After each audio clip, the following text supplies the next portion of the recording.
بسم اللہ الرحمن الرحیم۔ تعریف اس خدا کی جس نے جہاں بنایا۔ پیارے طلباء السلام علیکم، کیسے ہیں آپ؟ امید کرتا ہوں خیریت سے ہوں گے۔ آج ہم اردو کی اصلاح علم بیان کو تھوڑا سا تفصیل سے بیان کرنے جا رہے ہیں۔ علم بیان کیا چیز ہے؟ علم بیان ایک ایسی چیز ہے جس میں لکھاری جس کو استعمال کرتے ہوئے اپنی تحریر کو بااثر بناتا ہے، مؤثر بناتا ہے، اس میں دلکشی پیدا کرتا ہے، اس میں کشش پیدا کرتا ہے، وہ علم بیاں ہے جس کو استعمال کر کے اپنی جو تحریر ہے اس کو مؤثر تر بنایا جا سکتا ہے۔ علم بیاں کی اقسام ہیں تشبیہ، کنایہ، استعارہ اور مجاز مرسل۔ اس میں سے آج ہم جس چیز کو تفصیل سے بیان کرنے جا رہے ہیں وہ ہے ہمارے پاس تشبیہ۔ تشبیہ کیا ہے؟ تشبیہ شبہ، شک سے۔ تشبیہ کا بیسیکلی مطلب ہے بنیادی طور پر کسی ایک چیز کو دوسری چیز سے کوئی نسبت دینا، کوئی خاص نسبت دینا، کسی ایک چیز کو کسی دوسری چیز کی طرح قرار دینا ہمارے پاس تشبیہ کہلاتا ہے۔ اب تشبیہ ارکان تشبیہ ہے ہمارے پاس مشبہ، مشبہ بہی، وجہ تشبیہ، حرف شبہ اور غرض تشبیہ۔ تشبیہ کے یہ ہمارے پاس کچھ ارکان ہیں، مثال کے ساتھ میں آپ کو بتاؤں گا۔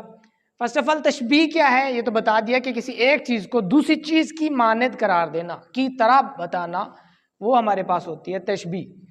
اب تشبیہ کی اگزامپل دیکھیں، مثال دیکھیں تو بچے کے دانت موتیوں کی طرح سفید ہیں۔ اب بچے کے دانتوں کو ہم نے تشبیہ دی کس سے؟ موتیوں سے۔ ایک چیز کو دوسری چیز سے ہم نے ایک خاص نسبت دے دی، اسے کہتے ہیں تشبیہ۔ جس طرح میں کہتا ہوں کہ میرا بیٹا چاند کی طرح خوبصورت ہے، تو خوبصورتی، بچہ اور چاند، ان تینوں میں کوئی نہ کوئی چیز مشترک آ رہی ہے، کامن آ رہی ہے، اس لیے ہم نے بچے کو اس کے ساتھ خوبصورتی کے، چاند کی خوبصورتی کے ساتھ ملا دیا۔ تشبیہ، ارکان تشبیہ جو ہیں 5، اس میں پہلی چیز جو ہے وہ ہے مشبہ۔ مشبہ کیا ہوتی ہے؟ جس چیز کو ہم تشبیہ دے رہے ہیں، جس چیز کو ہم تشبیہ دے رہے ہیں اسے کہتے ہیں مشبہ۔ جیسے کہ بچے کے دانت موتیوں کی طرح سفید ہیں، اس میں جو بچہ ہے وہ کیا ہے ہمارے پاس؟ بچے کے دانت جو ہیں اس کو ہم تشبیہ دے رہے ہیں کس سے؟ موتیوں کی سفیدی کے ساتھ۔ تو اس میں بچے کے دانت کو تشبیہ دے رہے ہیں، جس چیز کو تشبیہ دی جاتی ہے اسے کہتے ہیں مشبہ۔ تو یہ ہے بچے کے دانت، اس مثال میں ہمارے پاس مشبہ ہے۔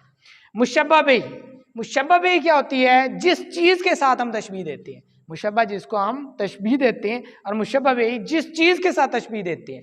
اس مثال میں ہم نے بچے کے دانت کو موتیوں کی خوبصورتی سے تشبیہ دی ہے، تو اس میں موتیوں کی جو سفیدی ہے یا موتی جو ہیں وہ ہے ہمارے پاس مشبہ بہ، کیونکہ موتیوں سے تشبیہ دی ہے اس لیے وہ ہے مشبہ بہ۔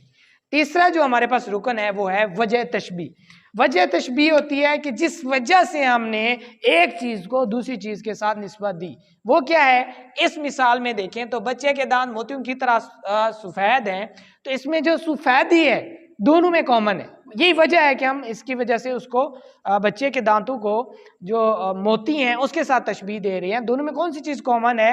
وہ ہے خوبصورتی، اور پھول میں کیا ہے؟ سفیدی۔ تو یہ وجہ تھی کہ خوبصورتی، بچے میں بھی خوبصورتی ہے اور جو موتی ہیں ان میں بھی خوبصورتی ہے، دونوں سفید بھی ہیں، دانت بھی سفید ہیں اور موتی بھی سفید ہیں، تو ہم نے بچے کے دانتوں کو تشبیہ دی موتیوں کے ساتھ، تو یہ ہمارے پاس وجہ تشبیہ ہوا، سفیدی یا پھر بچے کے دانتوں کی خوبصورتی۔ نیکسٹ ہے حرف شبہ۔ حرف شبہ کیا ہوتا ہے؟ حرف شبہ وہ ایک ایسا حرف ہے جو مشبہ اور مشبہ بہ کو آپس میں ملاتا ہے۔ مشبہ اور مشبہ بہ کو آپس میں جو چیز ملاتی ہے وہ ہے ہمارے پاس حرف تشبیہ۔ مشبہ اور مشبہ بہ کو حرف تشبیہ آپس میں ملا دیتا ہے، ایک لنک پیدا کر دیتا ہے ان کے درمیان۔ جیسے اس مثال میں دیکھیں بچے کے دانت موتیوں کی طرح سفید ہیں، تو اس میں جو حرف آیا ہے کی طرح، یہ ہمارے پاس ہے کی طرح حرف شبہ۔ اسی طرح دوسری مثالوں میں کہ جیسا، کی مانند، کی طرح کے الفاظ جو ہوں گے وہ بھی ہمارے پاس حرف شبہ میں آئیں گے۔ اگر ہم اور دیکھیں اس میں تو کی طرح بھی آ سکتا ہے، کہ جیسا بھی آ سکتا ہے، اور کی مانند وغیرہ بھی آ سکتا ہے، تو یہ ہے ہمارے پاس حرف شبہ۔ آخری جو ہے ارکان تشبیہ میں لاسٹ وہ ہے غرض تشبیہ. غرض تشبیہ ہے کہ کس ہمیں تشبیہ دینا کیوں پڑی, ایک چیز کو دوسری چیز کے ساتھ تشبیہ کیوں دینا پڑی, یعنی ایک چیز کو دوسری چیز کی طرح کیوں کہنا پڑا, غرض کیوں پیش آئی ہمیں, وہ وجہ ہم نے بتانی ہے. تو غرض ہے خوبصورتی بیان کرنا. اب بچے کی دانتوں کی خوبصورتی بیان کرنا چاہ رہے ہیں, اس لیے ہم نے ان کو کیا کیا, بچے کے دانتوں کو موتیوں سے تشبیہ دے دی. اسی طرح اگر ہم, یہ تو نثری میں نے مثال دی ہے, اگر ہم چلے آئیں شعری مثال کے اندر, تو شعر ہے ناز کی اس کے لب کی کیا کہیے, پنکھڑی ایک گلاب کی سی ہے.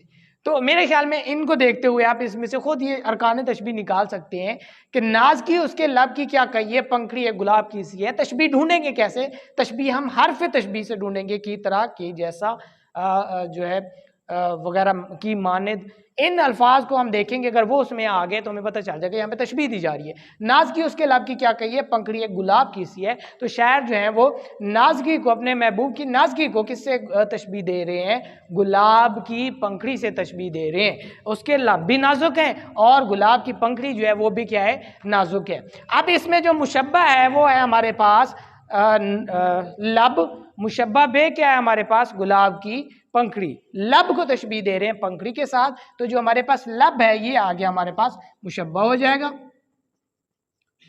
اور یہ مشبہ بے ہی ہو جائے گا پنکھڑی گلاب کی. اب کیا ہے لفظ, اگر ہم اس میں حرف شبہ ڈھونڈیں تو وہ ہے, دیکھیں کی سی, پہلے میں نے آپ کو کہا ہے کی طرح کے جیسا, کی سی کے مانند وغیرہ.